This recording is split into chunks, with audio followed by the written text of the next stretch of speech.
Hello viewers, अस्सलाम वालेकुम। और आज की इस वीडियो के अंदर हम बात करने वाले हैं गैप असेसमेंट के बारे में। मे बी बहुत से लोगों को तो ये पता ही नहीं होगा कि गैप असेसमेंट नाम की भी कोई चीज़ होती है।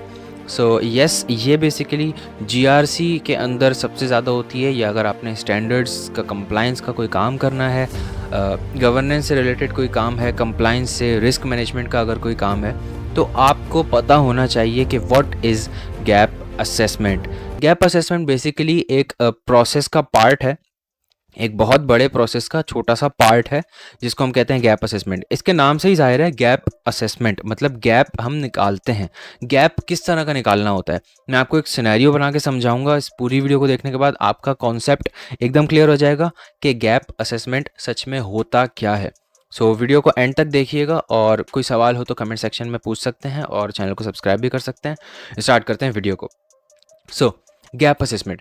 गैप असेसमेंट बेसिकली सबसे पहले मैं सिनेरियो बनाता हूँ। लेट्स से आपकी एक ऑर्गेनाइजेशन है। ऑर्गेनाइजेशन का काम क्या है, वो ग्राफिक्स की सर्विसेज या कंपनीज को फिल्म मेकिंग की, वीडियोग्राफी की सर्विसेज प्रोवाइड करती है। तो उस कंपनी के पास क्लाइंट्स की कुछ ऐसी वीडियोस, कुछ ऐसा डाटा, कुछ ऐसे ग्राफिक्स डिटेल्स आती होंगी जिसको उसे सिक्योर बनाना है। ओके अब सिक्योर बनाने के लिए उसके अपने जितने कंट्रोल्स हैं, सिक्योरिटी के मेजर्स हैं, वो उसने ले लिए। लेकिन अगर हम बात करें एक अच्छे लेवल पे सिक्योरिटी बनाने के लिए, तो अच्छे लेवल पे सिक्योरिटी बनाने के लिए आपको फॉलो करने पड़ते हैं बने बनाए स्टैंडर्ड्स, और बने बनाए सिक्योरिटी स्टैंडर्ड्स और कंप्लाइंस के रेगुलेशंस।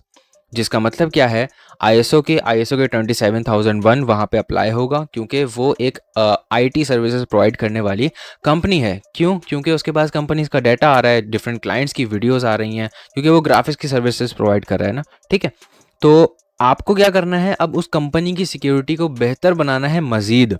ठीक है, उसको बेहतर बनाने के लिए आप क्या करेंगे, आईएसओ का या किसी भी जैसे कि एनसीए का है, किसी भी इस तरह के स्टैंडर्ड उठाएंगे, या पीसीआई डीएसएस है तो उस तरह का स्टैंडर्ड उठाएंगे।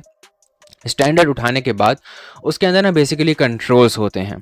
आपको यहाँ कहीं पे तस्वीर आ रही होगी, इस तरह के ना कंट्रोल्स होते हैं हर स्टैंडर्ड के अंदर। जैसे कि पीसीआई डीएसएस के टोटल 12 रिक्वायरमेंट्स हैं। हर रिक्वायरमेंट्स के अंदर कुछ कंट्रोल क्लॉजेज हैं कि आपने ये कंट्रोल अप्लाई करना है, या तो अपने नेटवर्क के अंदर, या तो अपने सर्वर के अंदर, या तो अपनी एप्लीकेशन के अंदर, या तो अपने डेटाबेस के अंदर, या तो अपनी ऑर्गेनाइजेशन के पीपल्स के अंदर। कहीं ना कहीं कुछ ऐसा कंट्रोल सिक्योरिटी का मेजर आपने अप्लाई करना ही करना है। नाउ अब ये जो कंट्रोल्स हैं, मैं आपको एग्जांपल दे रहा हूँ कि 250 कंट्रोल्स होते हैं पीसीआई डीएसएस के, 250 कंट्रोल्स। ठीक है, अब उन 250 कंट्रोल्स को आपने चेक करना है कि ऑर्गेनाइजेशन के ऊपर कितने इम्प्लीमेंट हुए हुए हैं, इफेक्टिवली वो अप्लाई होके डेली बेसिस के ऊपर उनके ऊपर जो है फॉलो किया जा रहा है, उनको उनको अप्लाई किया जा रहा है, उनको नज़रअंदाज नहीं किया जा रहा। मतलब क्या है कि वो 250 के 250 कंट्रोल्स को आपने चेक करना है, और ये फाइंड करना है कि अब इन 250 कंट्रोल्स के अलावा, या इन 250 कंट्रोल्स के अंदर कौन कौन से ऐसे कंट्रोल्स हैं जो कि अप्लाई ही नहीं हो रहे, या जिनको कंपनी ने नज़रअंदाज किया हुआ है। तो आपने वो गैप फाइंड करना है, वो गैप निकालना है। तो बस सिंपली यही होता है गैप असेसमेंट। हम इसके अंदर गैप असेसमेंट के अंदर ये सब कुछ निकालते हैं, और इसके अंदर बेसिकली एक एक्सेल शीट बनती है, या एक्सेल शीट नहीं भी बनाओ आप, तो कोई ना कोई ऐसा डॉक्यूमेंट, कोई ऐसा डाटा का कोई जगह आप बनाते हो जहाँ पे वो सारा डाटा लिखो।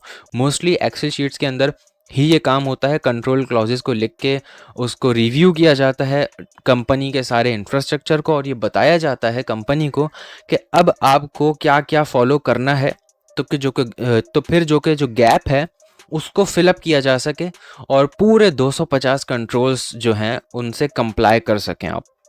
कंप्लाई का मतलब उनको फॉलो कर सकें। सो आई होप ये सब कुछ क्लियर हो गया होगा कि गैप असेसमेंट क्या होता है।